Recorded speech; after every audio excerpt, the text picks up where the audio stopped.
Hey guys, tonight we're not just talking about history, we're stepping right into it, feeling the grit and grime under our boots. Imagine for a moment, the year is 1888, not in some grand gilded ballroom, but in the heart of industrial London, where the air itself tastes like soot and ambition. You're not a lord or a lady, or even a visiting dignitary. No, tonight, you are a factory worker. Your alarm clock isn't some gentle chime. It's the distant, unyielding groan of a factory whistle, cutting through the pre-dawn darkness, summoning you from a restless slumber in a cramped, shared room. The chill seeps into your bones, even through the thin blanket, and the lingering dampness of the London fog seems to cling to everything. You rub the sleep from your eyes, the faint glow of a gas lamp from the street filtering through a grimy window, barely illuminating the worn floorboards. This isn't a story of kings and queens, but of the millions who built an empire, one exhausting, lung-searing day at a time. It's about the very first step of their day, a journey so common, so brutal, that it fades into the background of grand historical narratives, but for them, it was everything. So, before you get comfortable, take a moment to like the video and subscribe, but only if you genuinely enjoy what I do here. Tell me, where are you tuning in from tonight? And what time is it there? Now, dim the lights, maybe turn on a fan for that soft background hum, and let's ease into tonight's journey together. You roll out of the narrow cot, the straw mattress groaning in protest. The air in the room is stale, thick with the scent of unwashed bodies, damp wool, and stale tea. You share this tiny space with two, maybe three other workers, each on a different shift. Their presence a constant reminder of the city's crushing density. There's no hot water for washing, not unless you boil it yourself. And with precious minutes ticking away, that's a luxury you can't afford. A splash of cold water from a basin on your face is all you manage. A shock that momentarily jolts you awake. Your clothes, patched and mended countless times, are stiff from yesterday's sweat and grime. You pull on heavy boots, the leather cracked and worn, offering little comfort against the cobblestones. There's no breakfast to speak of, not really. Maybe a stale crust of bread, if you were lucky enough to save it from last night. Washed down with lukewarm water, the rumbling in your stomach is a familiar companion, a dull ache that will persist until your meager lunch break. Hours away, stepping out into the pre-dawn London street. The chill hits you first, a damp, penetrating cold that seems to bypass your threadbare coat. The gas lamps cast long, wavering shadows, illuminating swirling eddies of fog that never quite dissipate. The air is already thick, a noxious blend of coal smoke, horse manure, and the indescribable stench of human waste. Every breath you take is a gritty reminder of the city's relentless industry. The cobblestones under your feet are slick with moisture and something else. Something indefinable that you learn not to question too closely. You pull your collar higher, trying to shield your nose and mouth, but it's a futile effort. The smell permeates everything, clinging to your clothes, your hair, even the very taste in your mouth. You see other figures emerging from similar doorways, hunched against the cold, their faces grim and uncommunicative. They are all heading in the same direction, drawn by the invisible magnet of the factories and workshops that line the Thames. The street is a chaotic symphony even before the sun crests the horizon. The rumble of cartwheels on cobblestones, the shouts of early morning vendors hawking hot pies or strong tea, the whinnying of horses, and the incessant barking of stray dogs all meld into a cacophony that assaults your ears. You pick your way carefully, avoiding the piles of refuse that spill from overflowing bins and the sudden rushes of wastewater from unseen drains. The gutters run dark and murky, a testament to the city's inadequate sanitation. You have to watch your footing constantly, lest you slip on something unseen or step into a particularly deep puddle. It's a constant dance with urban decay, a desperate attempt to maintain some semblance of cleanliness in a world that seems determined to coat you in grime. As you walk, you pass rows of identical, cramped terraced houses, their windows dark and uninviting. Life here is lived in close quarters, privacy a forgotten luxury. You might glimpse a pale face peering from behind a curtain, another worker preparing for their own arduous day. The sheer density of people is overwhelming. Every corner you turn, more figures appear, all converging on the same industrial districts. The streets are narrow, designed for a different era, now choked with foot traffic, hand carts, and the occasional lumbering omnibus. It's a miracle anyone makes it to work without being trampled. You keep your eyes down, avoiding direct eye contact. There's a shared understanding in these early morning hours, a collective weariness, a silent acknowledgement of the struggle.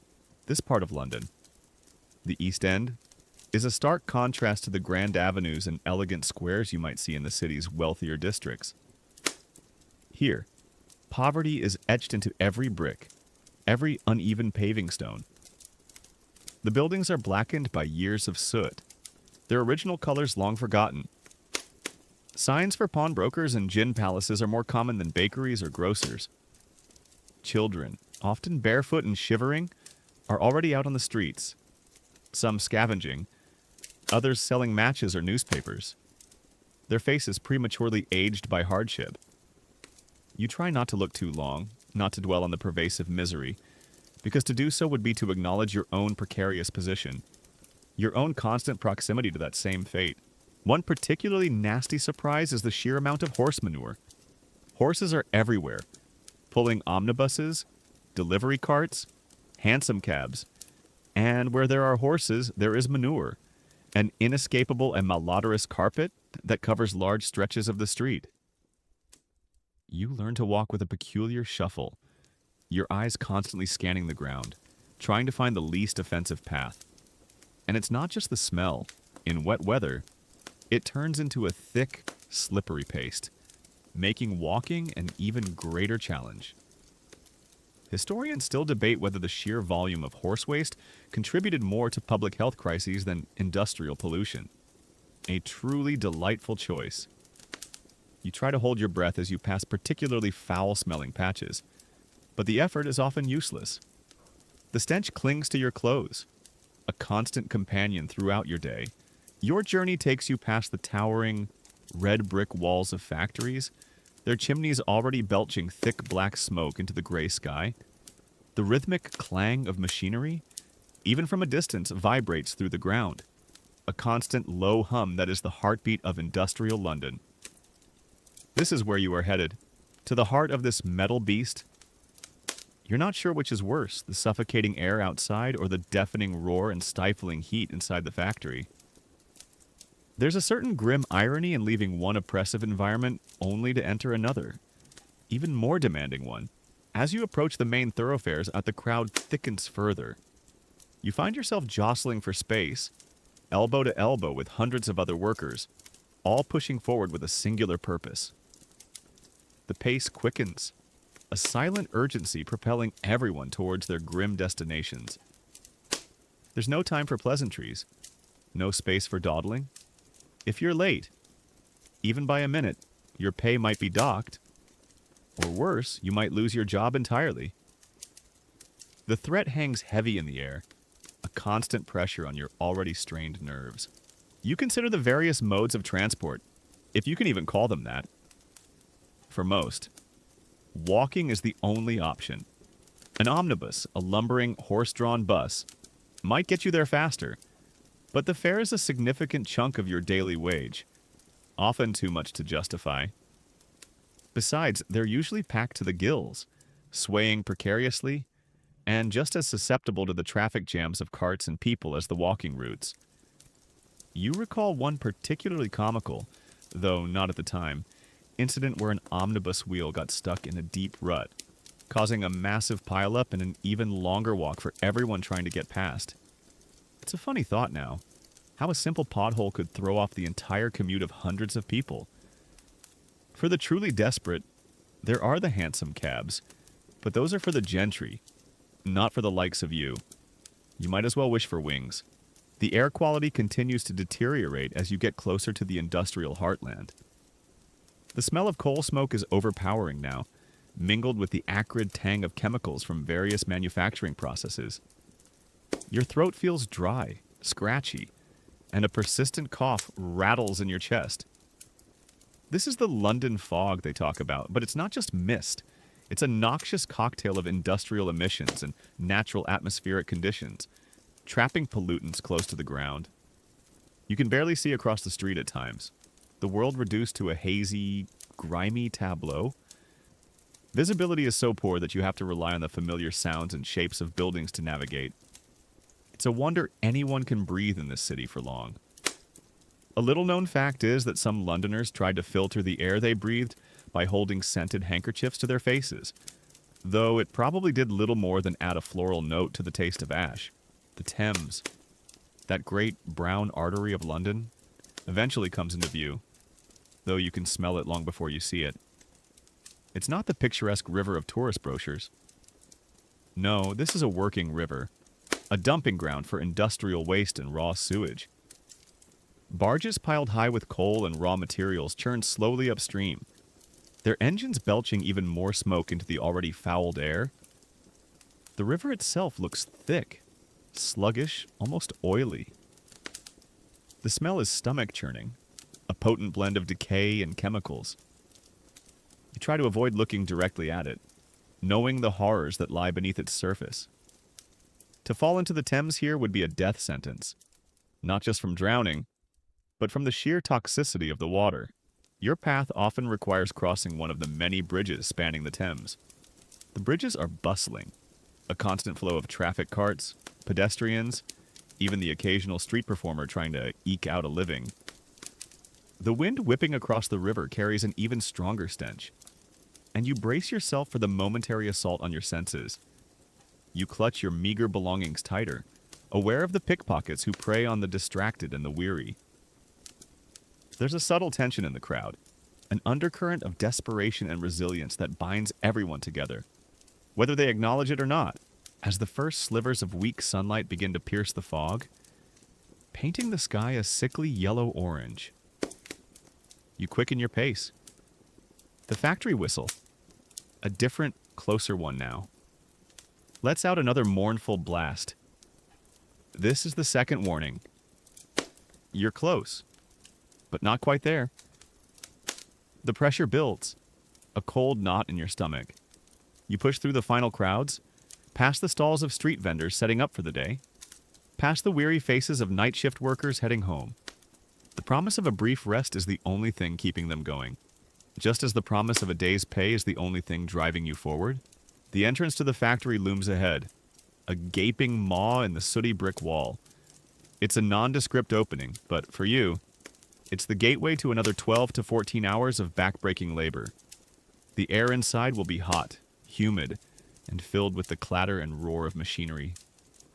Your lungs will ache, your muscles will scream, and your mind will drift to the distant dream of your narrow cot.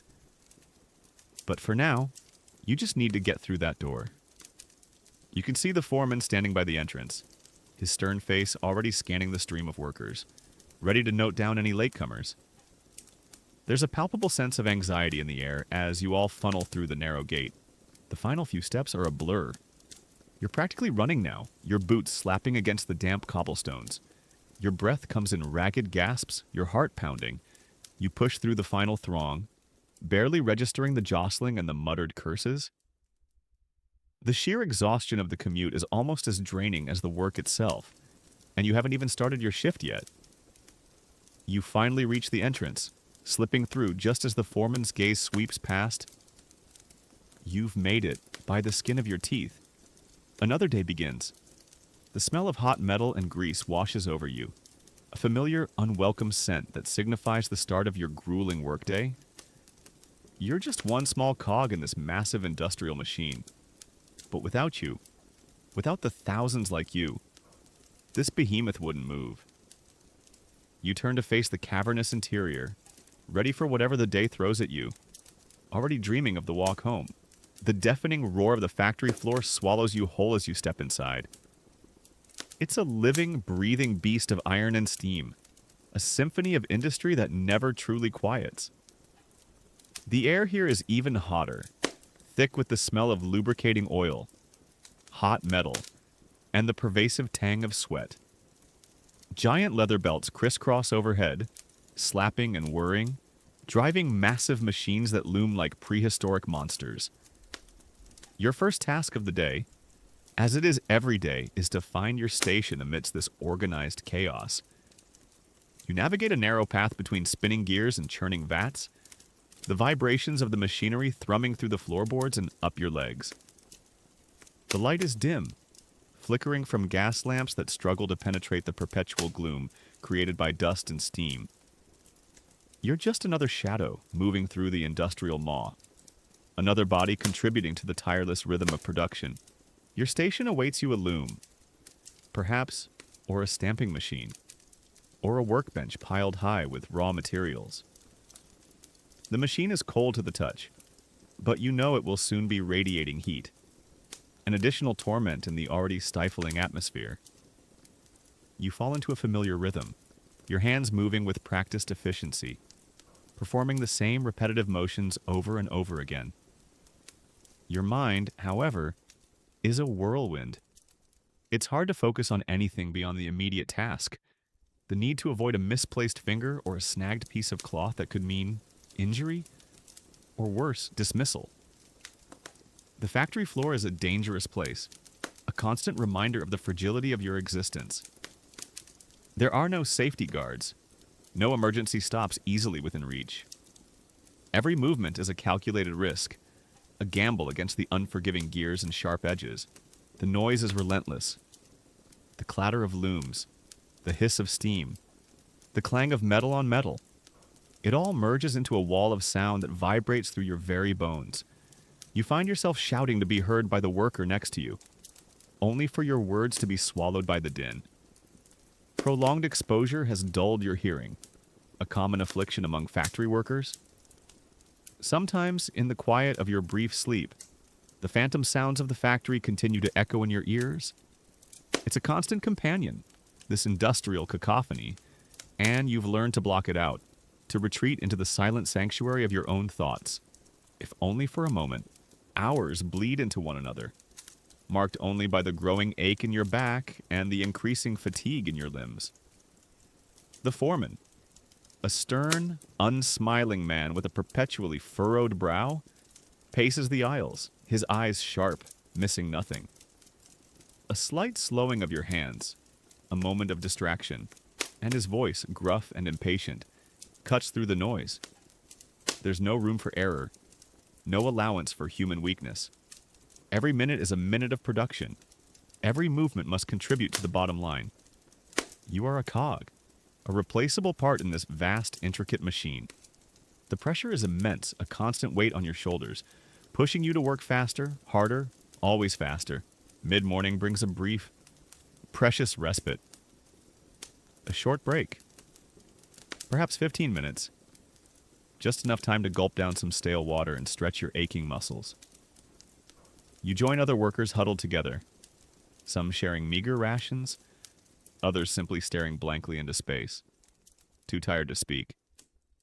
The air in these break areas is still thick with dust and the smell of the factory, offering little true relief. You might share a muttered complaint about the foreman or the unbearable heat, but mostly, silence reigns. There's a shared understanding of exhaustion, a camaraderie born of common suffering. You see the same lines of fatigue etched on their faces, the same dullness in their eyes. You're all in this together, bound by the unforgiving rhythm of the factory. Then it's back to work. The brief moments of rest feeling like a distant dream. The rhythm resumes, even more relentless now. Your eyes sting from the dust and the strain of repetitive tasks. Your hands are rough, calloused, often nicked or bruised from accidental scrapes. The air feels heavier, hotter, and your lungs burn with every breath. You might glance at the large clock on the wall, its hands seemingly moving at a glacial pace, marking the slow march towards the midday meal. Lunch is the next beacon, the next milestone in this endless day. For lunch, you might retreat to a designated eating area, or simply find a quiet corner near your machine. away from the worst of the noise. Your lunch is a simple affair: cold, hard bread, perhaps a piece of cheese if you could afford it, or maybe a single, small potato. There's no hot meal, no comforting soup. You eat quickly, chewing slowly to savor the meager sustenance, your mind already calculating how much energy it will provide for the afternoon's work. Water is scarce, often shared from a communal bucket, lukewarm and tasting faintly of iron. The conversation, if any, is subdued. There's no lively chatter, no boisterous laughter, just the quiet hum of fatigue and the ever-present drone of the factory. Afternoon brings the deepest fatigue. Your eyelids feel heavy, and your movements become a little less precise. This is when accidents are most likely to occur. You've heard the stories, seen the evidence fingers crushed, limbs mangled, lives irrevocably changed by a moment of inattention. The fear of injury is a constant undercurrent, a sharp jolt that snaps you back to full awareness whenever your mind starts to wander. You focus intently on the task at hand, forcing your aching body to maintain its rhythm, to keep pace with the machine. Many historians argue that the Industrial Revolution's rapid pace and lack of safety regulations led to an unprecedented level of workplace injuries, forever altering the social fabric of the time. The air is thick with fibers, metal dust, and the microscopic particles of whatever material you're working with. It clings to your skin, settles in your hair, and, most alarmingly, finds its way into your lungs. You cough frequently, a dry, hacking cough that never seems to fully clear your chest. Long-term exposure to these conditions leads to a host of respiratory ailments, but that's a distant worry. For now, survival is measured in hours, not years. You try to breathe through your mouth to minimize the inhalation of the dust, but it's an impossible task. Your throat is perpetually sore, your voice hoarse from the constant irritation. The working conditions in these factories are far from humane. The temperatures fluctuate wildly, from stifling heat near the boilers to icy drafts near the windows. Ventilation is poor or non-existent. The lighting, as you've already experienced, is inadequate, straining your eyes and contributing to headaches. There's no fresh air, no natural light filtering in. You are trapped in a man-made environment, a prisoner of industry, your life governed by the ceaseless demands of production. It's an interesting thought that while the city outside was choked with visible pollution, the unseen dangers within the factories were often far more insidious. As the afternoon wears on, the rhythmic clatter of the machinery becomes a dull, hypnotic drone. Your thoughts turn inward, a desperate attempt to escape the oppressive reality of your surroundings. You might dream of a warm meal, a comfortable bed, a brief moment of quiet. You might think of your family if you have one, or the distant memory of a simpler time, before the city swallowed you whole. But these are fleeting thoughts, quickly dispelled by the sharp whistle of a steam pipe or the sudden lurch of a machine. Reality, harsh and unyielding, always pulls you back. The last few hours are the hardest. Every muscle screams in protest. Every joint aches. Your eyes burn, and your mind feels dull, sluggish. You rely on sheer willpower, pushing through the pain, forcing your hands to continue their work. The thought of home, however cramped and uninviting, becomes a powerful motivator. The thought of collapsing onto your cot, even for a few hours, is the only thing that keeps you going. The sun, if it was ever visible, is long gone now, replaced by the artificial glow of the gas lamps, their light casting long, dancing shadows that seem to mock your exhaustion. Finally, mercifully, the factory bell rings for the end of the shift, a sound more beautiful than any symphony. The roar of the machines slowly dies down, piece by piece, and until only a low hum remains. There's a collective sigh of relief, a loosening of shoulders, a palpable shift in the atmosphere. You're done for now. Your body is screaming for rest, but the journey home still awaits. You wipe the sweat from your brow, feeling the grit on your skin, and slowly, stiffly, you begin to pack up your meager belongings. The path out of the factory is slower now, the urgency replaced by a profound weariness. You join the tide of fellow workers, their faces grimed with dirt and exhaustion, all heading towards the exit, towards the promise of a few hours of uneasy sleep before the cycle begins anew. You step out into the gas-lit street, the damp, cold air, a welcome, though still polluted, relief after the oppressive heat of the factory. Stepping back out into the London night, the air, though still thick with industrial grime and the pervasive smell of the city, feels like a faint reprieve after the stifling heat and deafening roar of the factory. Your ears ring, a phantom hum that will persist for hours, if not through the entire night. Your body aches in places you didn't even know existed, a testament to the relentless, repetitive motions of your day. The gas lamps cast long, dancing shadows, distorting familiar shapes into monstrous figures, a fitting backdrop for your weary state. You pull your collar tight, not just against the damp chill that has settled over the city, but against the creeping exhaustion that threatens to drag you down. The streets, though quieter than the morning rush, are far from empty. Night shift workers, like pale ghosts, emerge from side alleys heading towards the factories you've just escaped. Drunken shouts echo from distant pubs, mingling with the clip-clop of horse hooves and the occasional mournful wail of a factory whistle from another district. You keep your head down, focusing on the uneven cobblestones, each step a conscious effort. The thought of your cramped, cold room is both a promise and a dread. A promise of a few hours of uneasy sleep, a dread of the cold awakening that will inevitably come. The journey home is a mirror image of your morning commute, yet somehow more draining. In the morning, there's the adrenaline of getting to work on time, the forced alertness to avoid hazards. Now, it's pure, unadulterated fatigue. Your legs feel like lead, your eyelids heavy, threatening to droop shut with every blink. The familiar smells of the city, coal smoke, stale beer, human waste, seem even more potent in the damp night air. You navigate by instinct, your feet knowing the way even when your mind is too tired to actively guide them. You pass the same dark, soot-stained buildings, their windows mostly unlit, hinting at the cramped lives within. You might glimpse a light in a window, a single candle perhaps, suggesting another family still awake. Perhaps tending to a sick child or trying to make ends meet with piecework.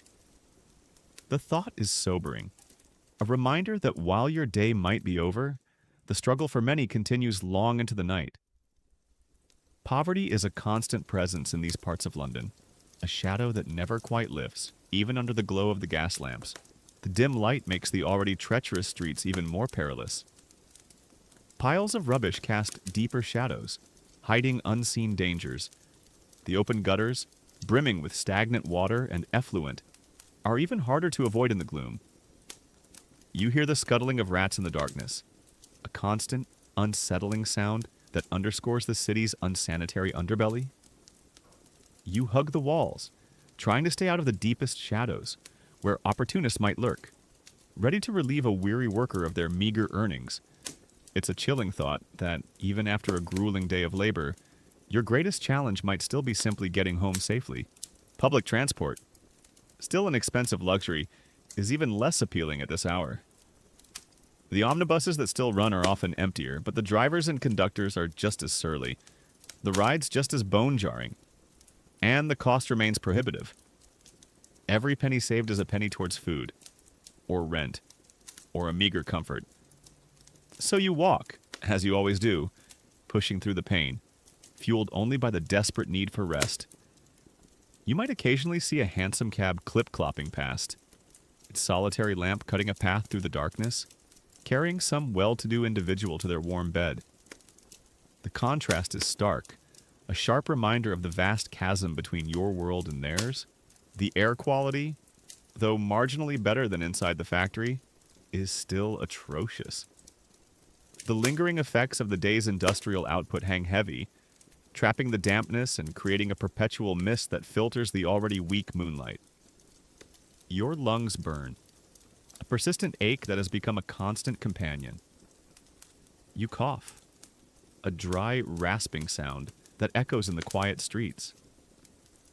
You wonder vaguely what it would be like to breathe truly clean air, to see stars unobscured by a hazy orange glow. It's a distant, almost fantastical thought, one quickly dismissed by the harsh reality of the urban environment. Crossing the Thames again is just as unpleasant as in the morning, if not more so. The river looks even darker, more menacing under the gas lamps, reflecting the flickering lights in an oily sheen. The stench of it seems stronger now, rising in waves from the murky depths. You hurry across the bridge, eager to leave the putrid smell behind, but knowing it will linger in your clothes and nostrils for hours. The wind whipping across the open water is biting, chilling you to the bone. You pull your threadbare coat tighter. Shivering involuntarily, you pass by the occasional open pub, the sound of raucous laughter and the clinking of glasses spilling out onto the street. The warmth and camaraderie within are tempting, a siren song for your weary soul. But you resist. A pint of ale is a luxury you cannot afford. And besides, the last thing you need is to dull your senses further before navigating the final, treacherous stretch home. You see other workers, however, succumbing to the temptation, stumbling out of the pubs, their exhaustion temporarily masked by alcohol. You know their morning will be even harder than yours. As you get closer to your dwelling, the streets become even narrower, the buildings more dilapidated. These are the overcrowded slums, the tenements where families are packed into single rooms, where privacy is a forgotten concept. The air here is heavy with the smell of refuse and dampness, the pervasive scent of poverty. You might hear the cry of a baby, the muffled argument of neighbors, or the distant, mournful singing of a street performer who has found a late-night audience. It's a cacophony of human struggle, a constant reminder of the fragile thread by which so many cling to existence. Your building, indistinguishable from the dozens of others around it, looms ahead, a dark, oppressive mass. You push open the creaking door, the sound echoing hollowly in the narrow hallway. The air inside is cold and still, carrying the faint, familiar odors of stale food and damp plaster. You climb the rickety stairs, each step a struggle, your muscles screaming in protest. The stairs groan under your weight, a chorus of protest against the endless stream of weary bodies that climb them day after day. You reach your floor, your shared room, and fumble for the doorknob, your fingers stiff with cold and fatigue. Opening the door, you're greeted by the familiar sight of your cramped sleeping quarters. If your roommates are on a different shift, they might already be asleep, their breathing heavy and rhythmic. You try to be as quiet as possible, not wanting to disturb their precious few hours of rest. You shed your grimy clothes, folding them carefully. They'll have to do for tomorrow. There are no fresh ones. You collapse onto your cot, the straw mattress rustling loudly beneath you. A familiar, comforting sound despite its discomfort.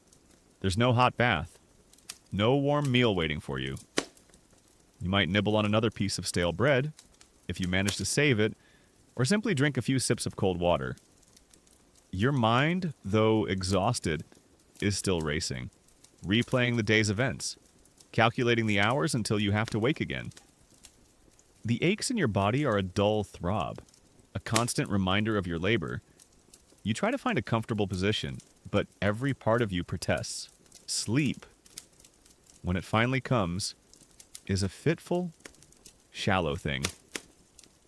The sounds of the city, distant shouts, the clip-clop of hooves, the rumble of carts, filter through the thin walls. The phantom clang of the factory machines echoes in your ears. Your dreams are often a chaotic jumble of the day's events. The monotonous rhythm of the machine, the stern face of the foreman. You might wake with a jolt, unsure where you are, only to be dragged back into the harsh reality of your existence. A popular theory among historians suggests that the lack of quality sleep for industrial workers significantly contributed to their physical and mental decline. affecting overall societal productivity in ways that were only later understood. The hours of darkness slip away quickly. Too quickly. Just when your body feels like it's finally succumbing to true rest, the distant, mournful groan of the factory whistle cuts through the pre-dawn darkness, signaling the start of another day, another brutal commute, another long shift. You groan, pulling the thin blanket tighter, wishing for just a few more minutes, a few more precious moments of oblivion. But there is no choice. The clock, or rather the whistle, waits for no one. You will rise, stumble out of bed, and begin the arduous cycle all over again. The promise of a better tomorrow feels like a distant, unreachable star in the perpetually smoky London sky. You wake with a start, not to the gentle stirrings of dawn, but to the jarring shriek of a factory whistle. Closer and more insistent this time. The thin light filtering through the grimy window tells you it's still hours before true sunrise. Your muscles protest, stiff and aching from yesterday's relentless toil and the meager sleep you managed to snatch. Every joint feels like it's grinding, complaining about the abuse. There's no gentle waking in this life, only the abrupt summons of industry. You push yourself up from the straw mattress, a groan escaping your lips, your body already weary before the day has even begun. The cold, damp air of the room bites at your exposed skin, a constant reminder of the pervasive chill that seems to cling to everything in London. The morning ritual is a bleak pantomime of efficiency, a quick splash of icy water on your face. If you're lucky enough to have any left in the basin, offers a fleeting, painful jolt of alertness. You pull on the same clothes, still stiff with the sweat and dust of yesterday, their rough fabric chafing against your skin. There's no time for proper hygiene, no energy for it even if there were. The pervasive smell of your own body, mingled with the stale air of the room and the lingering odor of coal smoke, is simply a fact of life. Your stomach growls, a hollow, insistent ache that you've long since learned to ignore. Fueling your body is a luxury reserved for the lucky few. For you, it's a matter of sheer endurance, of running on fumes until the next meager meal, stepping out into the pre-dawn London street. The atmosphere is a familiar assault on your senses. The gas lamps flicker in the swirling mist, casting an eerie glow on the wet cobblestones. The air is already thick, a suffocating blend of coal smoke, the cloying sweetness of horse manure, and the sharp, metallic tang of industrial effluents. It tastes like ash and desperation. You pull your collar higher, hunching your shoulders against the biting dampness that seeps into your bones. A chill that no amount of walking seems to dispel. The distant rumble of carts and the occasional shout of a street vendor cut through the oppressive quiet, heralding the start of another day's grim ballet as you join the growing stream of workers, all moving with a shared, silent urgency. You become acutely aware of the obstacles that litter your path. The narrow, winding streets are a chaotic obstacle course. Piles of refuse, left out from the night before. Overflow from bins, spilling rotten vegetables, discarded rags, and nameless filth onto the paving stones. You have to constantly watch your footing, weaving around puddles of stagnant water that collect in every dip and hollow. The pervasive dampness turns the ubiquitous horse manure into a slippery, malodorous sludge, making each step a treacherous slide. It's a wonder how anyone managed to keep their footing, let alone their spirits amid such pervasive filth. The human element of the commute is just as challenging. The streets are a river of bodies, a dense, slow-moving current of tired, often irritable individuals. You're constantly jostled, elbowed, pushed. There's no space for politeness, no time for apologies. Every person is focused on their own grim destination, their own struggle against the clock. You learn to make yourself small, to navigate the throng with minimal friction. Children, often barefoot and thinly clad, dart through the crowd, some hawking newspapers, others begging, their small hands outstretched. You try to avoid their gaze, a futile attempt to shield yourself from the overwhelming tide of urban poverty that surrounds you. You pass by the occasional open market stall, already bustling with activity. The smells of rotting fish, cheap tobacco, and unwashed bodies mingle with the industrial stench, creating a truly unique and unsettling aroma. The shouts of vendors trying to entice the few who have coins to spare. Add to the cacophony, it's a sensory overload, a constant barrage of sights, sounds and smells that assaults your already weary mind. You keep your eyes fixed ahead, your pace steady, determined not to be drawn into the chaos, not to lose precious minutes that could cost you a portion of your meager wage. The air quality, as you approach the industrial districts, becomes increasingly oppressive. The chimneys of the factories are now belching vast plumes of black smoke into the sky, creating a perpetual twilight even in the middle of the day. The London fog isn't just fog. It's a thick, choking mixture of natural mist and industrial effluent, trapping pollutants close to the ground. Your lungs burn with every breath, a raw, painful sensation. A persistent cough rattles in your chest, a constant reminder of the insidious damage being done to your body. You see others around you coughing too, their faces pale and drawn, a shared affliction of life in the industrial city. Academics have long debated the exact long-term health consequences of living in such environments. Though the immediate effects were undeniably harsh, transportation options, as limited as they are, offer little relief.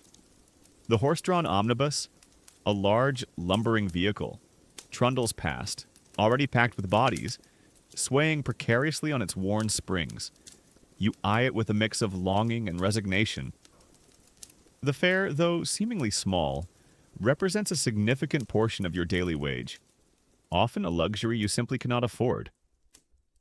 Besides, they're slow, often stuck in traffic, and just as vulnerable to the general chaos of the streets. You remember a day when an omnibus wheel snapped off, sending the entire vehicle listing dangerously and scattering its terrified passengers into the street? It was a chaotic mess, and you ended up walking even further than usual. It's an amusing, if slightly horrifying, memory now. How the entire urban transport system could grind to a halt over a single mechanical failure. The Thames, when you finally reach its banks, is a dismal sight. Its waters are a murky, uninviting brown, reflecting the dull, smoke-filled sky. Barges, heavily laden with coal and timber, chug slowly upstream, their engines emitting a mournful chug and yet more smoke. The smell rising from the river is putrid, a potent blend of industrial waste, raw sewage, and decaying organic matter. It's a stench that never truly leaves your nostrils, clinging to your memory long after you've left the river behind. You hurry across the nearest bridge, eager to escape the foul air and the grim view, but knowing you'll have to face it again on the way home. The sheer density of buildings is overwhelming. Every available space seems to be filled, every building crammed against its neighbor. The skyline is a jagged silhouette of chimneys and factory roofs, all spewing their toxic breath into the heavens.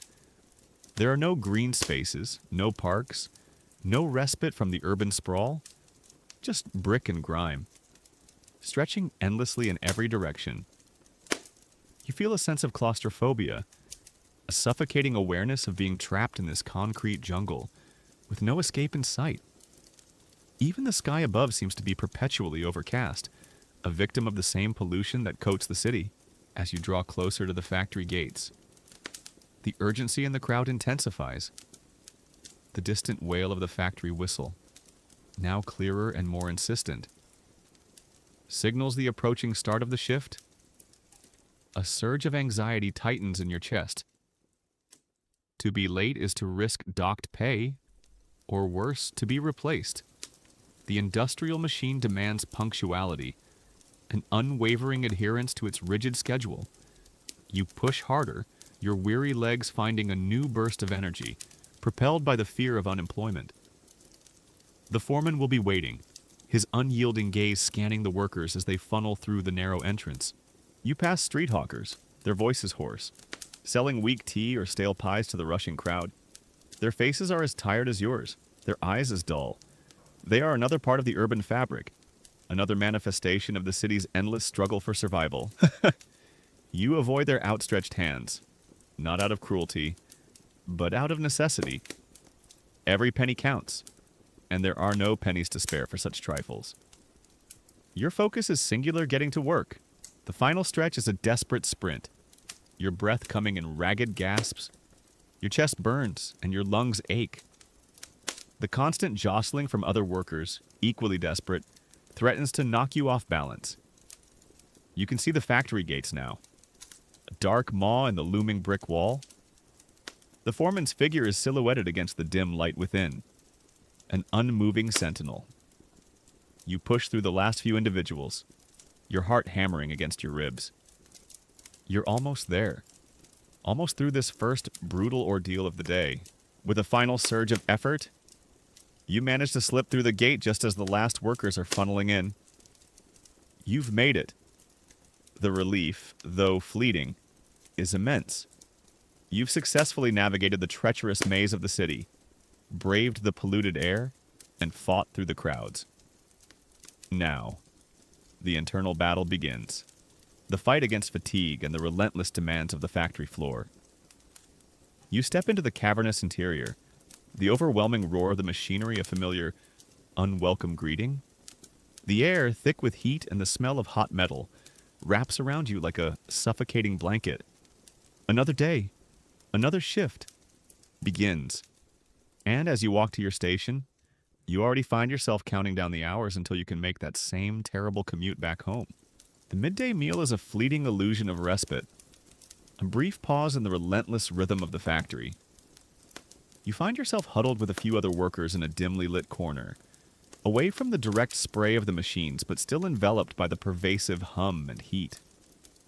Your lunch is a meager offering, perhaps a crust of stale bread, gnawed at slowly to prolong the sensation of eating, or a small, cold potato clutched in a grimy hand. There's no warmth, no comfort in this sustenance.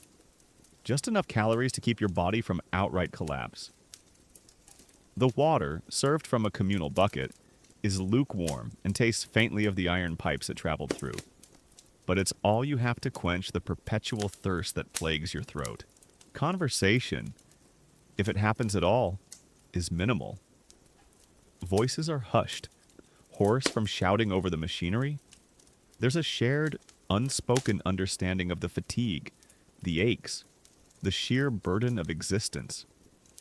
You might exchange a weary glance with a colleague, a silent acknowledgement of the struggle.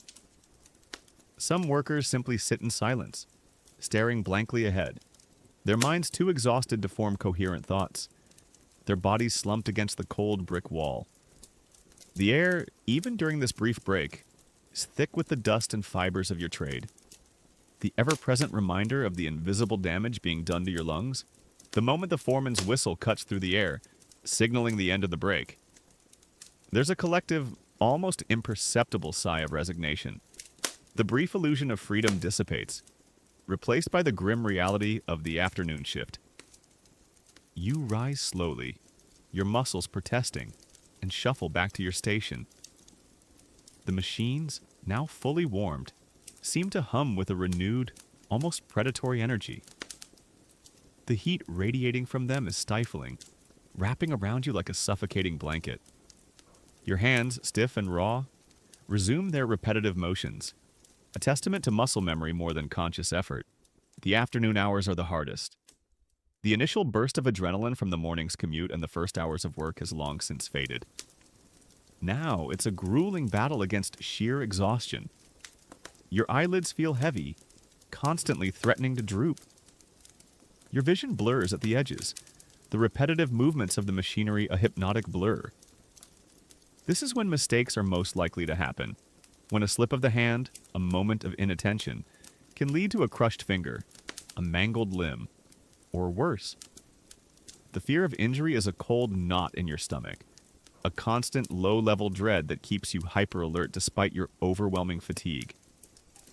It's a stark truth that many industrial accidents were not just unfortunate occurrences, but direct consequences of the inhumane working hours and the body's natural limits. The noise of the factory becomes a physical presence, a constant pressure against your eardrums. The clatter and bang, the hiss and shriek, all merge into a single overwhelming roar. You've long since stopped trying to converse over it. Communication is reduced to shouted commands or hand signals. Your hearing has dulled, a side effect of prolonged exposure, and you often find yourself leaning in, straining to catch a half-heard word. The vibrations of the heavy machinery travel through the floor, up your legs, and into your very bones. A constant tremor that leaves you feeling rattled even when the machines finally fall silent. The air quality inside the factory is a persistent torment. The atmosphere is a swirling miasma of dust, fibers, and fine particles of whatever material is being processed. Cotton fluff, metal filings, coal dust from the furnaces. You cough incessantly, a dry, hacking cough that tears at your throat and leaves your chest aching. Your sputum is often dark, a grim testament to the pollutants you are constantly inhaling. Your eyes sting, perpetually irritated by the airborne particles, often red-rimmed and watery. Long-term lung ailments are a common fate for those who survive these conditions, but in the moment, it's simply another discomfort to endure. You might try to escape into your thoughts to find a brief mental sanctuary from the brutal reality. You dream of food, of warmth, of a soft bed. You might picture a distant countryside, a green field, a clear sky unmarred by smoke. But these fleeting fantasies are always shattered by the sharp clang of a hammer, the foreman's watchful eye, or the sudden lurch of your machine demanding your immediate attention. There is no true escape. Not here. Your mind is shackled to the rhythm of the factory, just as your body is. The monotony of the work is soul-crushing. The same motion, repeated thousands upon thousands of times, hour after hour, day after day. Your hands move automatically, with a detached precision, but your mind rebels against the tedium. There's no creativity, no intellectual stimulation, only the endless, mind-numbing repetition. This isn't skilled labor in the traditional sense. It's a reduction of human effort to its most basic, mechanized form. You are an extension of the machine, your individual humanity slowly being eroded by its unyielding demands. The lighting, primarily from gas lamps, is barely adequate. It casts harsh shadows, making it difficult to see fine details, further straining your eyes. The flickering light plays tricks on your vision, making the already dangerous machinery seem even more menacing. You squint, trying to compensate, but the effort only adds to the headache that has begun to throb behind your eyes. There are no bright windows, no natural sunlight to mark the passage of the day. The world inside the factory is an artificial one, governed by the relentless demands of production, not the gentle cycle of the sun. As the day stretches interminably into late afternoon, your body begins to truly rebel. Every muscle screams. Every joint aches with a dull, persistent throb. Your back feels like it's on fire. Your legs tremble from standing for so long. You shift your weight from foot to foot, trying to alleviate the discomfort, but it's a futile effort. The foreman's gaze seems to linger on you, an unspoken command to work faster, to push harder. You force yourself to pick up the pace, drawing on some unseen reserve of strength, fueled only by the desperate need to make it to the end of the shift. The thought of dismissal, of losing this grueling but vital income, is a terrifying specter. There are countless others waiting outside the gates, desperate for any work, willing to take your place for even less pay. This knowledge hangs heavy in the air, a silent threat that ensures compliance. You are expendable, easily replaced. This awareness forces you to push past the limits of endurance, to ignore the pain, to silence the protest of your own body. Scholars have often pointed to this immense power imbalance between factory owners and workers as a cornerstone of industrial exploitation. Occasionally, a moment of oddity might break the monotony. You might see a stray cat, sleek and nimble, darting between the machines, seemingly immune to the dangers, a stark contrast to the heavy, cumbersome human bodies. or a particularly stubborn piece of machinery might seize up, leading to a frantic, shouted intervention from the foreman, a momentary interruption in the endless drone. These small deviations, though often stressful, provide a brief mental jolt, a temporary break from the grinding routine. You might even crack a small, weary smile at the absurdity of it all, a fleeting moment of gallows humor. The sun has long set outside. If it ever truly broke through the perpetual smog, the world outside is now a deep, inky black, illuminated only by the distant glow of the city's gas lamps. Inside, the gas lamps are your only source of light, casting a yellow, sickly pallor over the dust-filled air. The heat from the machines, though oppressive, now feels strangely comforting against the damp chill that seeps in through unseen cracks. You watch the clock, its hands inching forward with agonizing slowness, counting down the minutes until liberation. The final hour stretches into an eternity. Finally, just as you feel your body might give out, the factory bell rings for the last time, a glorious echoing sound that cuts through the dying hum of the machinery. It's over. For now, there's no cheer, no overt celebration, just a collective weary sigh of relief. You slowly, stiffly, begin to clean your station, putting away your tools, your body already leaning towards the exit, towards the promise of a few hours of darkness before the cycle begins anew. You join the slow, shuffling procession of workers, their faces grimed with dirt and exhaustion, their eyes dull with fatigue, all moving towards the single, glorious point of escape, the factory gate. You push through the doors, stepping back into the cool, damp night air, the pervasive smell of coal smoke, a familiar, almost comforting scent after the confines of the factory. You're out. The walk home, after a day swallowed by the factory, is less a journey and more a slow, shuffling retreat. The sheer physical exhaustion numbs you to much of the city's usual clamor, yet certain sensations still manage to penetrate the fog of your weariness. The biting chill of the London night, made damper by the ever-present fog, sinks into your very bones in a cold that seems to bypass your threadbare coat entirely. Your lungs burn with every shallow breath, a raw, persistent ache, and the familiar metallic taste of coal smoke lingers on your tongue. The pervasive stench of the city, a mixture of horse manure, human waste, and industrial effluvium, is a constant, unwelcome companion, clinging to your clothes and hair. The gas lamps, flickering weakly in the gloom, cast long, distorted shadows that dance ahead of you, making the familiar streets seem alien and menacing. You keep your eyes fixed on the uneven cobblestones, each step a conscious effort. Piles of refuse, illuminated by the dim light, loom like forgotten monsters, forcing you to constantly navigate their treacherous presence. The gutters, running with dark, murky water, are even harder to avoid in the gloom, and you curse silently as your worn boot inevitably slips into a particularly deep puddle. The persistent scuttling of unseen rats in the shadows is a constant, unsettling reminder of the city's grim underbelly. The streets, though not as crowded as the morning rush, are far from deserted. Lone figures emerge from alleyways, their faces indistinct in the dim light, heading towards the few remaining pubs or perhaps beginning their own arduous night shifts. You see other weary workers, their shoulders slumped, their faces pale and drawn, a shared, unspoken camaraderie binding you all in this grim procession. You avoid eye contact, a silent agreement to preserve what little energy each of you has left.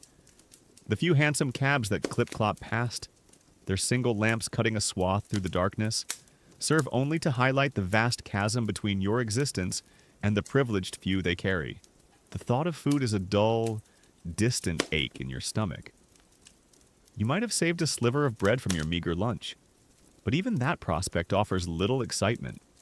What you crave most is warmth, a brief escape from the perpetual chill, and the oblivion of sleep, however fleeting. The tantalizing smell of cooked food, wafting occasionally from a distant cookshop or a more affluent dwelling, is almost unbearable. a cruel reminder of what you lack. You push the thought away, focusing instead on the rhythmic shuffle of your boots. The only sound that truly matters in this exhausted trance, as you draw closer to your own impoverished neighborhood, the streets become even narrower, the air heavier with the concentrated smells of human habitation and decay. The buildings here are packed even tighter, their windows mostly dark, hinting at the overcrowded, cramped lives within.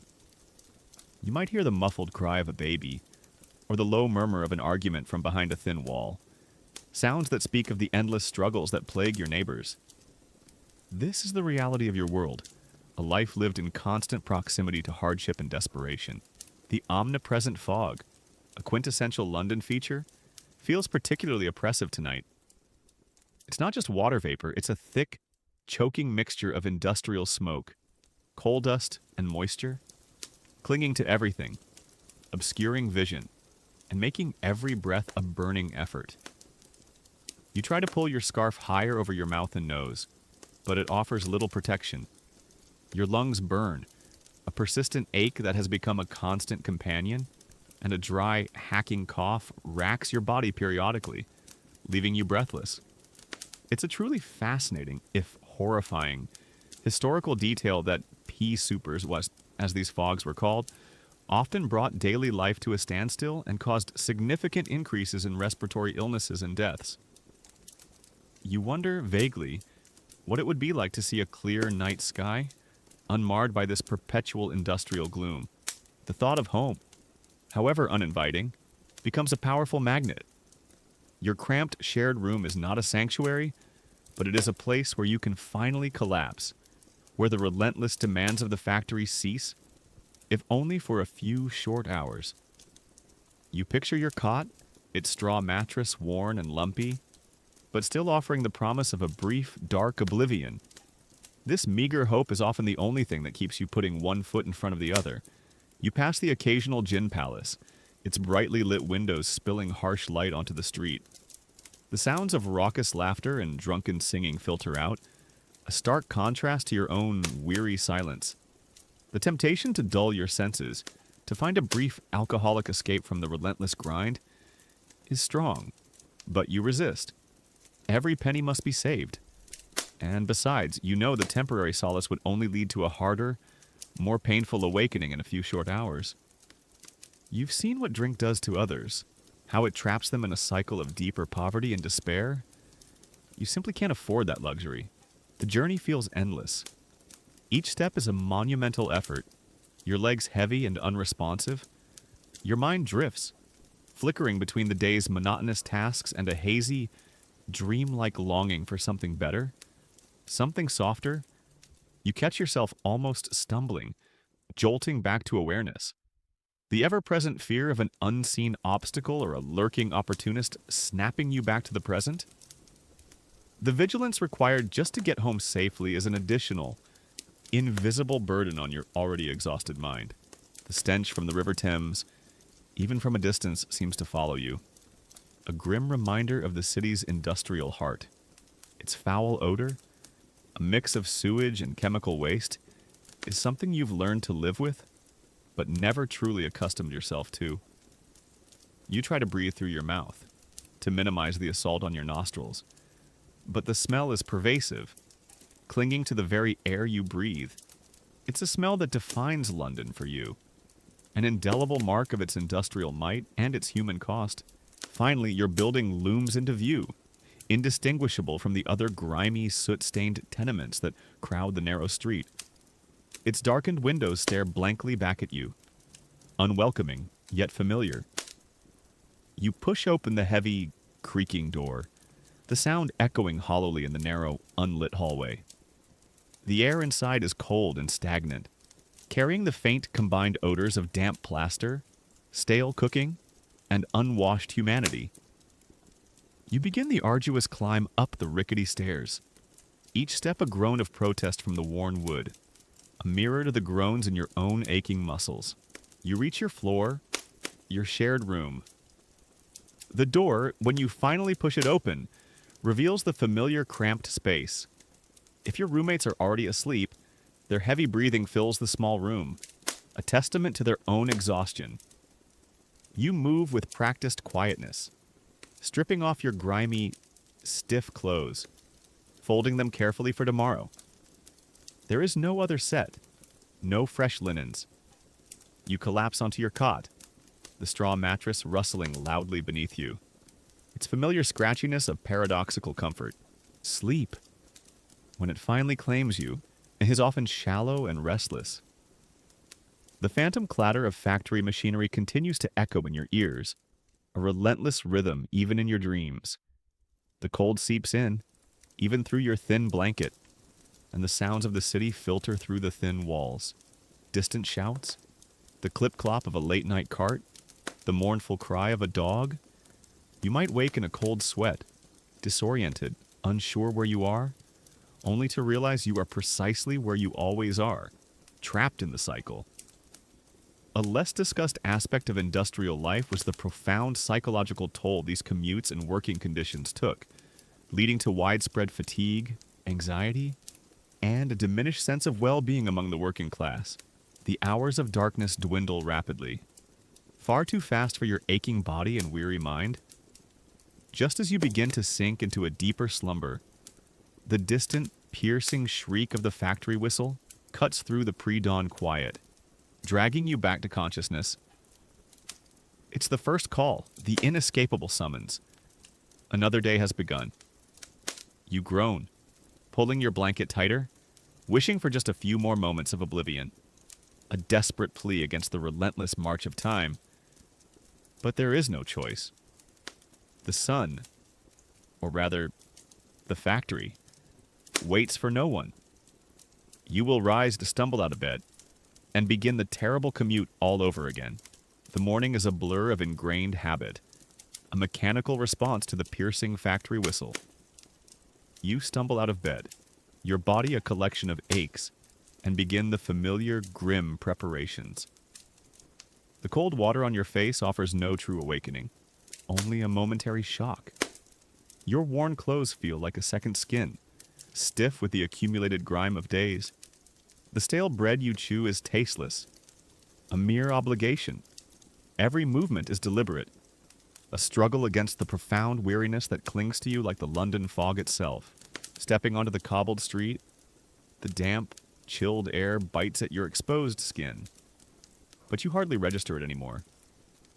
The thick, acrid scent of coal smoke, the cloying sweetness of horse manure, and the sharp, metallic tang of industrial waste are so ingrained in your senses they're almost invisible, part of the very fabric of your existence.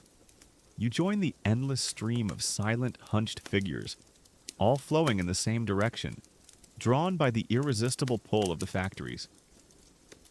The gas lamps struggle against the encroaching dawn, casting a sickly yellow glow on the swirling mist, revealing fleeting glimpses of overflowing refuse bins and the dark, treacherous puddles in the street. The initial urgency of the morning commute, the fear of being late, is now a dull throb, replaced by a deeper, more pervasive sense of inevitability. You move with the crowd, a single cell in a vast organic machine. Your individual will subsumed by the collective flow, the constant jostling, the muttered curses, the shrill cries of street vendors hawking their meager wares. It all fades into a background hum, a white noise against the deeper drone of your own exhaustion.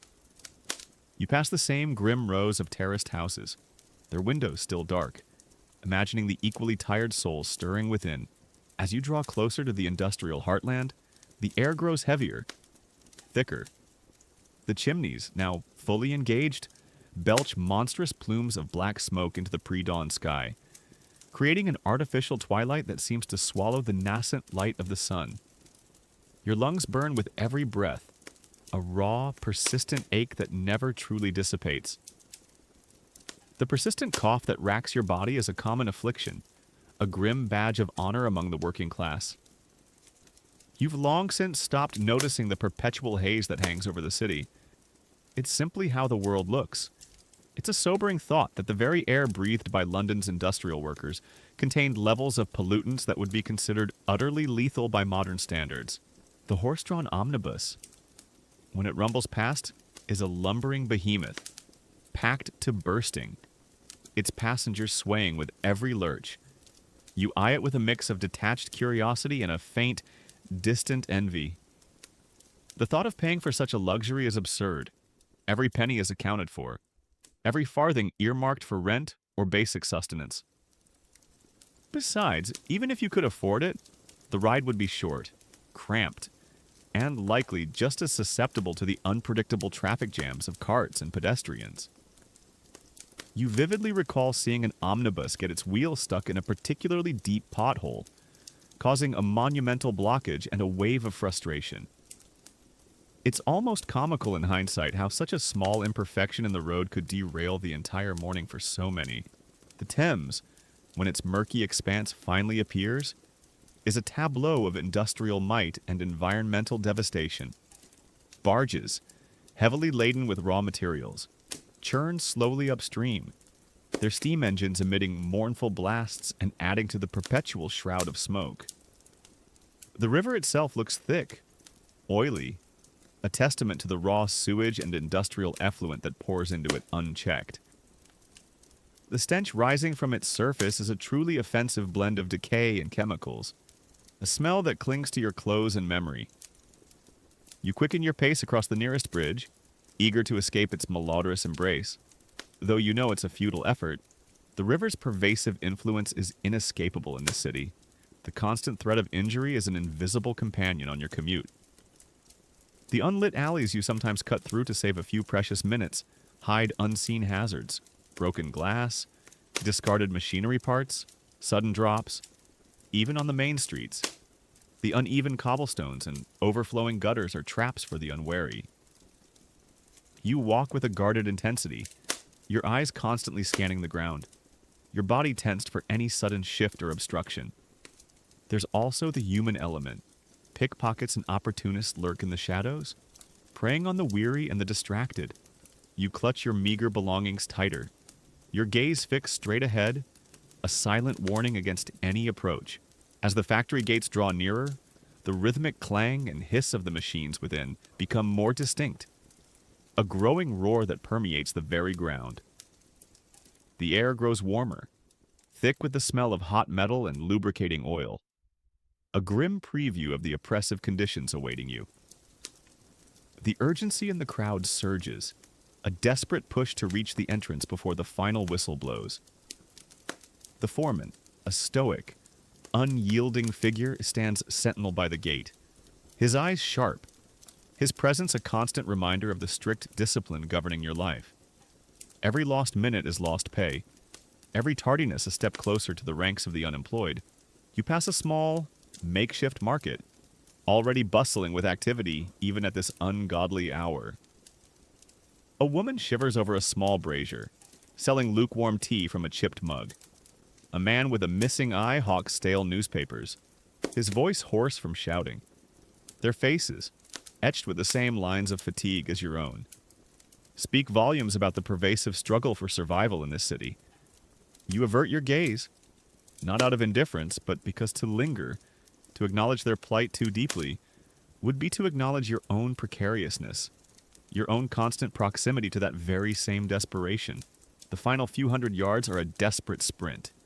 Your lungs burn, your legs ache, but an unseen force propels you forward. The collective anxiety of the hundreds around you becomes a tangible pressure, pushing you faster, harder. You weave through the last few stragglers, your breath coming in ragged gasps, your heart hammering against your ribs. You can almost feel the foreman's gaze on you, a silent challenge. You burst through the factory gates, just as the last workers are funneling inside, slipping in by the skin of your teeth. The relief is profound, albeit fleeting. You've made it. You step into the cavernous interior of the factory, the deafening roar of the machinery washing over you, a familiar, unwelcome symphony. The air is thick with heat and the smell of hot metal, wrapping around you like a suffocating blanket. You walk to your station, your specific machine, its cold metal surfaces waiting for your touch. The rhythmic clatter and hiss of the factory floor begin to subsume your senses, pulling you back into the ceaseless demands of your labor. As you ready yourself for another 12 to 14 hours of grueling work, your mind, already weary, begins to count down the hours until you can begin this terrible journey home again. The cycle, relentless and unforgiving, stretches out before you, an endless treadmill of toil and exhaustion. The midday meal break is less a moment of rest and more a brief, necessary suspension of labor. You retreat to your usual spot, a small, grimy space near a sputtering gas lamp, where the constant drone of the factory machines is slightly muffled. Your lunch is as meager as ever: a piece of dry, hard bread. Perhaps a sliver of cheese if you were fortunate enough to acquire it. Chewed slowly to prolong the faint taste of sustenance. The water, drawn from a communal bucket, is lukewarm and offers little refreshment. But you gulp it down, your throat raw from the dust-laden air. You observe your fellow workers, their faces etched with the same profound weariness that mirrors your own. They sit in silence, some staring blankly at the floor, others hunched over their meager rations. There's little conversation, just the shared understanding of a body pushed to its limits. The air in the break area is still thick with the pervasive smell of hot metal, oil, and human sweat, offering no true escape from the factory's oppressive atmosphere. This brief pause, however, is vital. It's the closest you'll come to recharging before the grueling afternoon shift. The foreman's sharp whistle cuts through the air, signaling the end of the precious few minutes of respite. There's a collective, almost imperceptible sigh, a reluctant shift as bodies uncurl from their temporary positions of rest. You rise, your muscles protesting, and shuffle back to your machine. It waits for you, cold and unforgiving, a symbol of the endless tasks that still lie ahead. The heavy leather belts above begin to whir, the gears grind, and the relentless symphony of industry resumes its deafening crescendo. The afternoon hours are a brutal test of endurance. Your hands, raw and calloused, move with an automatic precision born of endless repetition. Your mind, however, rebels.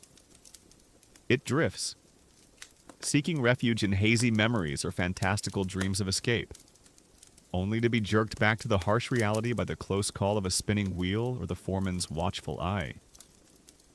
This constant oscillation between exhaustion-induced distraction and forced vigilance is profoundly draining. You've seen what happens when attention wavers, fingers crushed, limbs entangled, lives irrevocably altered by a single moment of carelessness. The fear of injury is a constant, cold companion, a silent warning that keeps you tethered to the present. Historians often point out the stark lack of worker protection during this era, where safety was often sacrificed for efficiency and profit. The noise inside the factory is an inescapable physical force. It pounds against your eardrums, vibrating through your bones. The clatter of looms, the rhythmic thud of stamping machines, the hiss of steam, and the constant clang of metal on metal all merge into a cacophony that drowns out all other thought. Your hearing has dulled, a permanent side effect of prolonged exposure, and you often find yourself leaning in, straining to hear, even in the rare moments of relative quiet. It's a constant assault on your senses, a form of sonic torture that never truly abates. The air quality, already abominable, seems to worsen as the day progresses. The atmosphere is thick with a visible haze of cotton fibers, metal dust, and microscopic coal particles, all suspended in the humid, superheated air. Each breath is a burning effort, a rasping intake of pollutants that coats your throat and lungs. You cough frequently, a dry, hacking sound that offers no relief, bringing up dark phlegm. Your eyes sting. Perpetually irritated, red-rimmed and watery from the constant assault of airborne irritants, you know, deep down, that this constant exposure is slowly but surely destroying your body. But the alternative, unemployment and starvation, is far more immediate and terrifying. The relentless monotony of the work is a form of torture unique to the industrial age. The same motion, repeated thousands upon thousands of times, hour after hour, day after day. Your body moves without conscious thought, a living extension of the machine. There is no challenge, no creativity, no intellectual engagement. It is a grinding, soul-numbing repetition that slowly erodes your sense of self, reducing you to a mere producer of goods.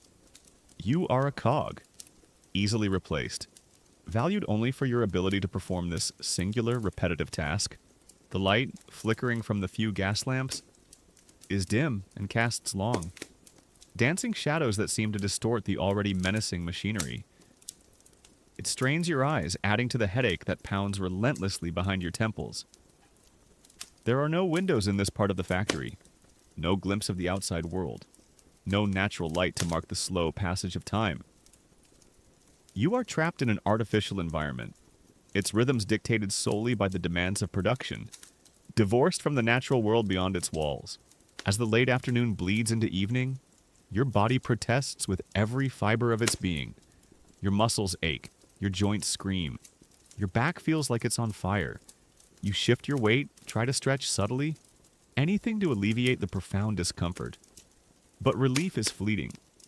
The foreman's sharp eyes seem to be constantly on you, a silent command to maintain your pace, to push harder. You draw on some hidden reserve of strength, forcing your weary hands to continue their work, fueled only by the desperate need to make it to the end of the shift. The thought of losing this job, however grueling, is a constant, terrifying shadow. You know the streets are filled with others, equally desperate, willing to take your place for even less pay, or for no pay at all. This brutal reality hangs heavy in the air, a silent threat that ensures compliance, that makes you push past the limits of your endurance. You are an expendable asset, and this knowledge reinforces your obedience, your unwavering commitment to the machine's demands. It's a point of contention among economic historians whether this vast surplus of labor empowered factory owners to maintain such harsh conditions, effectively negating any worker bargaining power. Sometimes, a brief, unexpected moment of levity or oddity might occur, a tiny ripple in the monotonous flow. Perhaps a foreman slips on a patch of oil, eliciting a rare, suppressed chuckle from the workers, or a piece of machinery might suddenly jam, requiring a frantic, shouted intervention, a momentary break in the rhythmic clang. These small deviations, though often accompanied by their own stress, offer a fleeting mental jolt, a temporary distraction from the grinding routine. You might even allow yourself a small, weary smile, a brief, almost subversive acknowledgement of the absurdity of your existence. The sun has long since set outside. If it ever truly managed to pierce the perpetual shroud of industrial smog, the world beyond the factory walls is now plunged into the deep, inky blackness of a London night, illuminated only by the distant glow of gas lamps. Inside, the gas lamps are your only source of light, casting a sickly, yellow pallor over the dust-filled air. The heat from the machines, though oppressive, now feels strangely comforting against the damp chill that seeps in through unseen cracks in the ancient brickwork.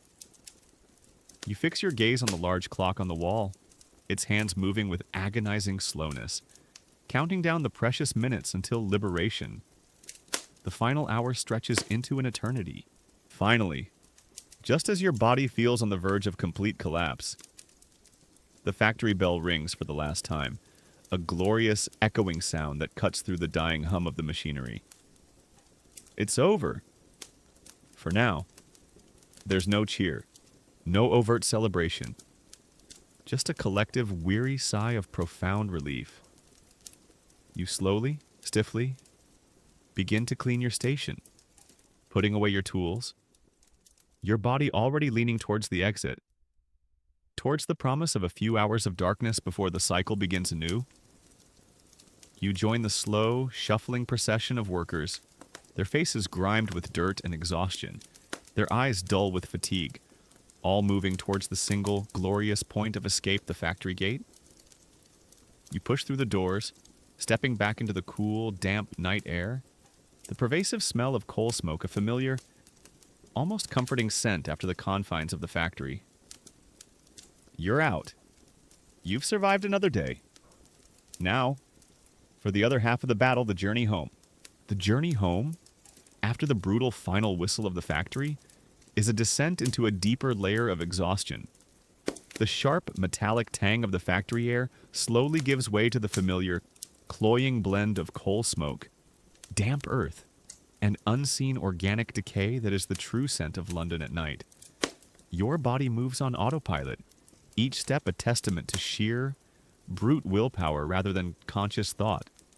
The biting chill of the night air penetrates your threadbare coat, a cold that seems to cling to your very bones, a constant reminder of the city's unforgiving climate, the gas lamps, flickering like tired sentinels in the omnipresent fog, cast long, distorted shadows that dance ahead of you on the wet cobblestones.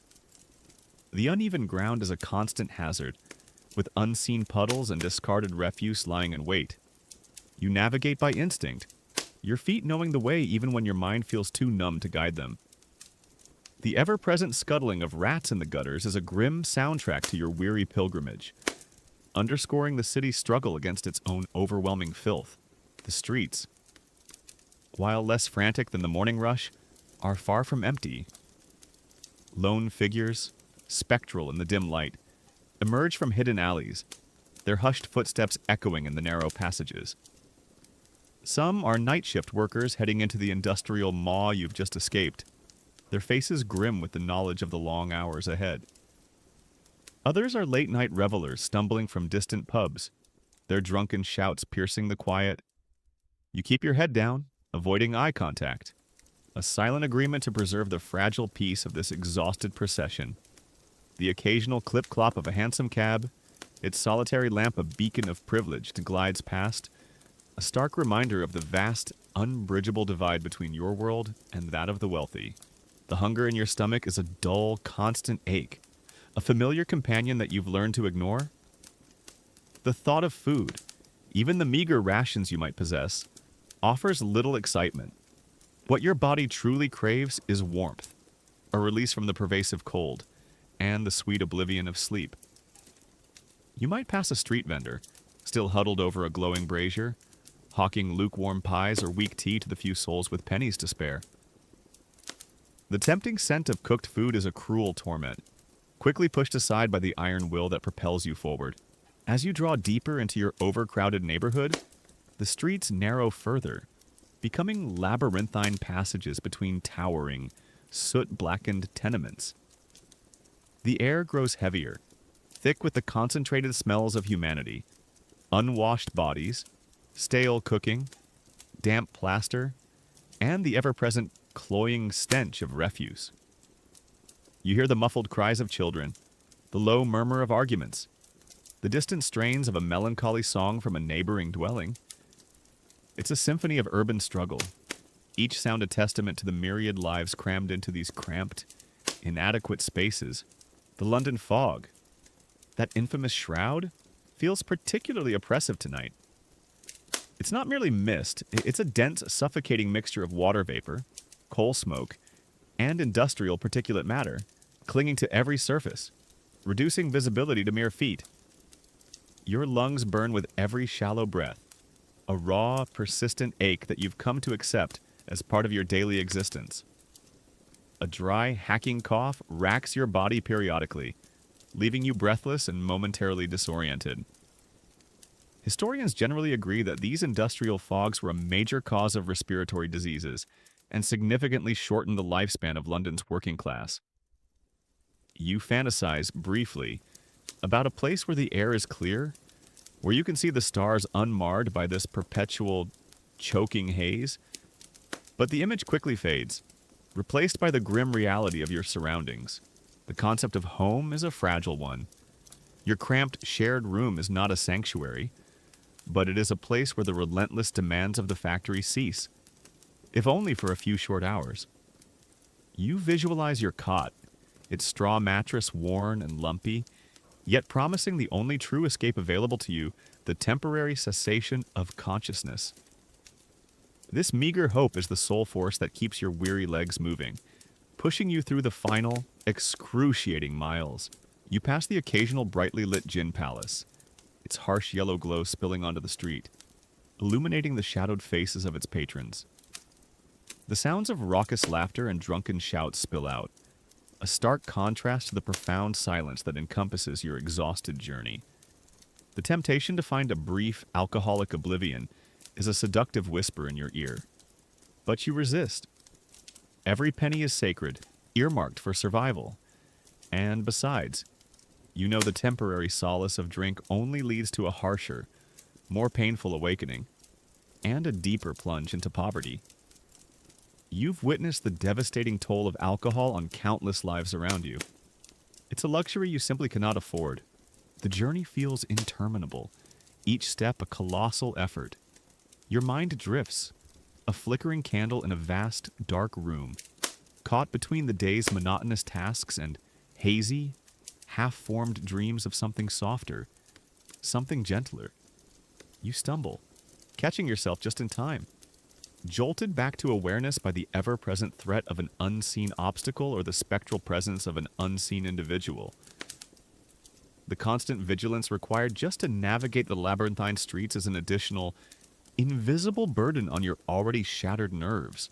The putrid stench of the River Thames, even from a distance, seems to follow you.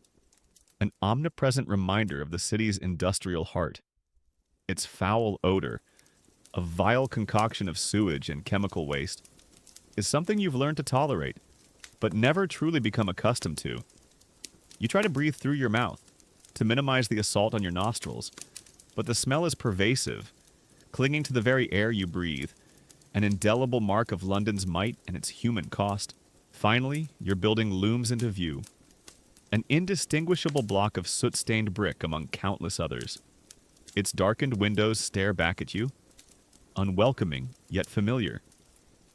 You push open the heavy, creaking door, the sound echoing hollowly in the narrow, unlit hallway.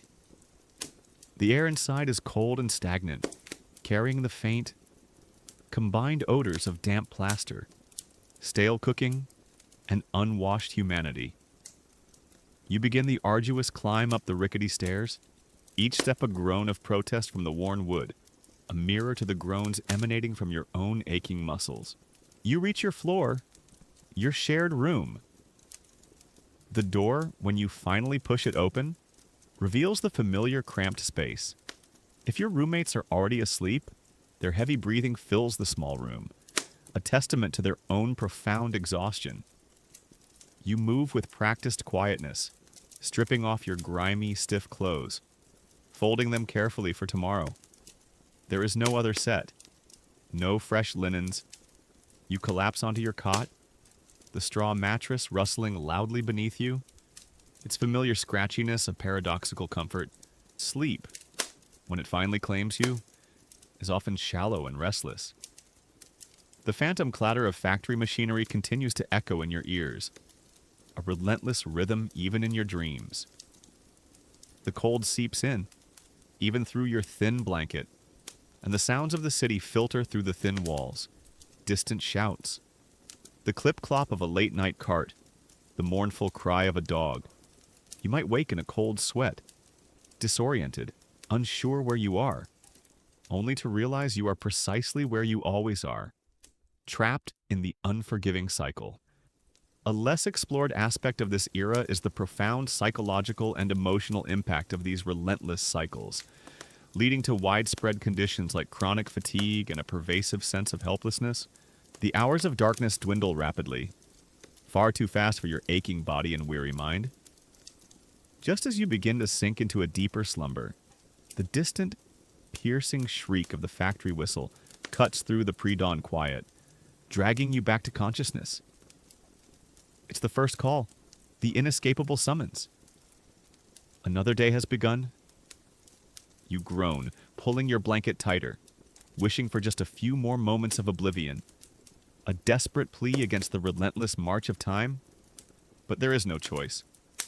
The sun, or rather, the factory, waits for no one. You will rise, stumble out of bed, and begin the terrible commute all over again. The final piercing shriek of the factory whistle, signaling the end of the shift, is a sound that resonates deep within your weary bones. It's not just a signal for dismissal, it's the whisper of temporary liberation, a brief reprieve from the relentless grind. you slowly, stiffly begin to clean your station. Your muscles protesting with every movement. Your mind already leaning towards the precious few hours of darkness that await you. The deafening roar of the machines slowly dies down, piece by piece, owned until only a low hum remains. A phantom echo that will persist in your ears long into the night. You join the slow, shuffling procession of workers heading towards the exit. Their faces grimed with dirt and exhaustion, their eyes dull with fatigue. There's no cheer, no overt celebration, just a collective, profound sigh of relief. Each step towards the factory gate is a small victory, a testament to another day survived. You push through the heavy doors, stepping back into the cool, damp night air, the pervasive smell of coal smoke, a familiar, almost comforting scent after the stifling confines of the factory. The outside world, though still harsh, feels like a sudden, vast expansion after the cramped, noisy interior.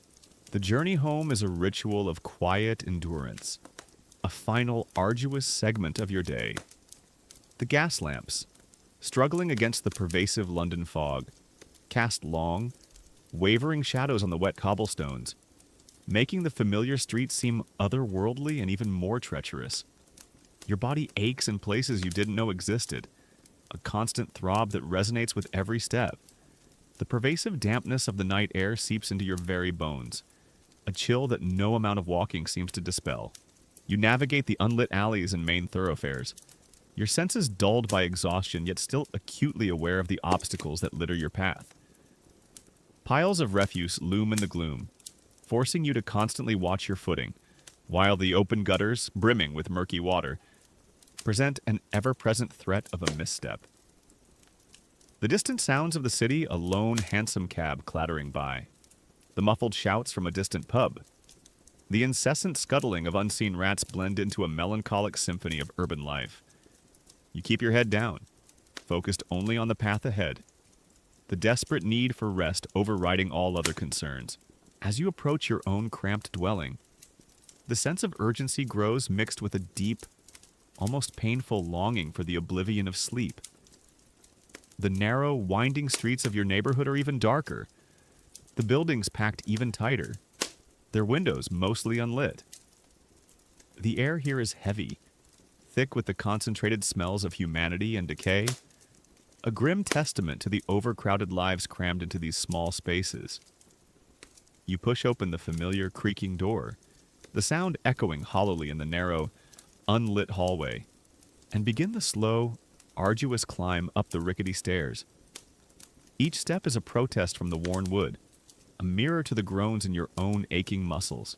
You reach your floor, your shared room, and fumble for the doorknob. The familiar cramped space greets you, often already occupied by the heavy breathing of a sleeping roommate. You move with practiced quietness, stripping off your grimy, stiff clothes, folding them carefully for tomorrow. There is no other set, no fresh linens. You collapse onto your cot, the straw mattress rustling loudly beneath you, its familiar scratchiness a paradoxically comforting sensation after the day's endless discomfort. There is no hot bath, no warm meal waiting for you. You might nibble on a piece of stale bread if you manage to save it, or simply gulp down a few sips of cold water, your throat raw and parched. Your mind, though exhausted, still races, replaying the day's monotonous tasks, calculating the few precious hours of sleep before the cycle begins anew. The aches in your body are a dull, persistent throb, a constant reminder of your labor, a physical manifestation of the toll exacted by the industrial machine. Sleep, when it finally comes, is a fitful, shallow thing. The phantom clang and hiss of the factory machines continue to echo in your ears, a relentless rhythm even in your dreams. The cold seeps in, even through your thin blanket, and the sounds of the city filter through the thin walls. Distant shouts, the clip-clop of a late-night cart, the mournful cry of a dog. You might wake in a cold sweat, disoriented, unsure where you are, only to realize you are precisely where you always are, trapped in this unforgiving cycle of toil and temporary rest. Your dreams are often a chaotic jumble of the day's events, the monotonous rhythm of the machine, the stern face of the foreman, a testament to the pervasive nature of your daily reality. The hours of darkness dwindle rapidly, far too fast for your aching body and weary mind. Just when you begin to sink into a deeper slumber, just when your body feels like it's finally succumbing to true rest, the distant, piercing shriek of the factory whistle cuts through the pre-dawn quiet, dragging you back to consciousness. It's the first call, the inescapable summons, signaling the dawn of yet another grueling day. You groan, pulling your blanket tighter, wishing for just a few more moments of oblivion, a desperate plea against the relentless march of time. But there is no choice. The sun, or rather the factory, waits for no one. You will rise, stumble out of bed, and begin the terrible commute all over again. This endless rhythm, this daily trial by endurance, defines your existence. It is the silent, untold story of millions, a testament to the human spirit's capacity for resilience in the face of overwhelming hardship. A whisper of lives lived in the shadows of an empire built on their relentless toil. And as you slowly, stiffly, prepare for another day, the sounds of the waking city begin to filter through your window. A distant church bell, the rumble of an early cart, the faint, persistent cough of a neighbor. These are the sounds of a new dawn, not of gentle awakening, but of the relentless continuation of a life lived on the brink. A life defined by the journey to and from the heart of the industrial beast. You are but one thread in this vast, complex tapestry of Victorian London, a silent participant in the grand march of progress, whose story, though often unheard, is etched into the very stones of the city. So we have traveled together through a day and night in the life of a worker in Industrial Revolution London. It was a journey that was arduous, harsh, and seemingly never-ending. Tonight, as you curl up in your warm blankets, remember that even in the darkest moments of history, human resilience has always shone through. Let the images of London fog, the roar of machinery, and bustling streets fade into darkness. Now there is only silence and peace.